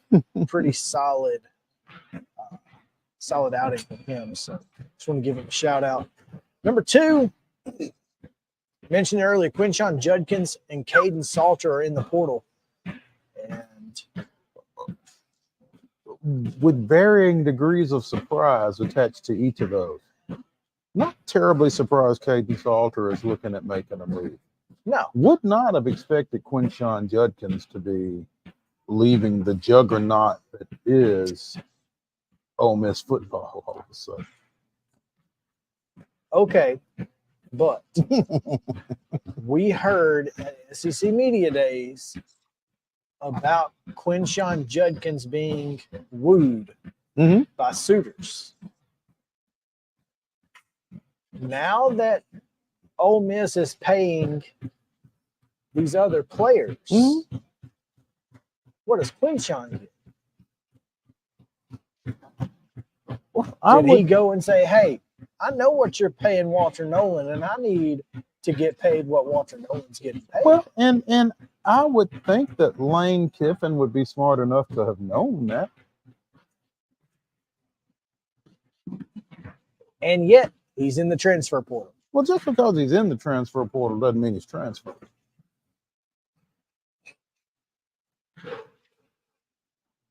I would be more shocked if Quinshon Judkins is in an Ole Miss uniform next year than I would be if Vanderbilt won the regular season basketball SEC at championship 25,000 to 1. At 25,000 to 1. I'm just saying. I don't know why. I don't know why if Ole Miss is paying all those other folks why that have done why you wouldn't pay him. Yes, I agree. I agree. But clearly, because those guys have done it somewhere else. Clearly, there's a problem. The first running back in the Southeastern Conference since Herschel Walker to rush for 15 touchdowns in consecutive seasons. That's unprecedented company right there. Well, I mean, how long has it been since Herschel Walker was at Georgia? 42 years. So I mean, it ain't unprecedented, but it's unprecedented company is what I mean. Herschel and you. Yeah. Nobody's been there since you. In anytime you and Herschel Walker are in the same conversation when it relates to Southeastern Conference football. And the word only, Mhm. it's pretty impressive. No, and so that's why I don't understand why you wouldn't pay him, but they clearly aren't. Because if they were, he wouldn't be in the portal. Yet. He had to go to them and say, "This is what it's going to take," right? And maybe they said, "Let us get back to you. Try your luck elsewhere." And maybe he said, "Well, maybe this will help you get back to me a little quicker." Quinshon Judkins is not going to play for Ole Miss. Well, where's he going to play? There are 132 other schools who would take him. Oh, absolutely. 132. Now, here's the thing. There's 132 schools that would take him. How many schools can pay him more than Ole Miss? Well, and correct me if I'm wrong, because I may be wrong here. Mm-hmm. In order to transfer to an SEC school, didn't he already need to be in the portal before the December signing period? I don't know. I think there's a timeline. I don't know where the time stops. Yeah, I good question. So it may be 120 schools or 118 schools that have the ability to sign Quinshon Judkins. Yeah, 132 minus 15, 117. Yeah. So, I mean, there may not be, I don't know. I don't know. But this is an interesting situation. Now, Caden Salter, we know that he wants to play in the Southeastern Conference. He signed with Tennessee out of high school. And, he's played for Hugh Freeze. I almost said Hank Freeze because I was thinking Hank Brown. No, Hugh Freeze. He's played for Hugh Freeze at Liberty. You asked the question, does he end up at Auburn? I think it would be really hard for Auburn to say no if Caden Salter wants to play. How does that work? Well, you went and got Peyton Thorne last year. Pushed Robbie Ashford out. Thorne didn't work out. Hank Brown comes in. Knew he was a transfer, but he knew he wasn't going to be playing for the number one spot. Now he is. He played well in the bowl game. And you're going to bring in another guy? Now, the difference between Peyton Thorne and Caden Salter is they've played together. The coach and player have been together. They understand the system. There's not any kind of learning curve necessarily. Caden Salter steps in, runs Hugh Freeze's offense, and Auburn automatically wins a game more than they would have otherwise. I don't know. What's more likely? Caden Salter plays at Auburn, Quinshon Judkins plays at Ole Miss. I'd say it's more likely that Caden Salter plays at Auburn. I would agree. Yeah.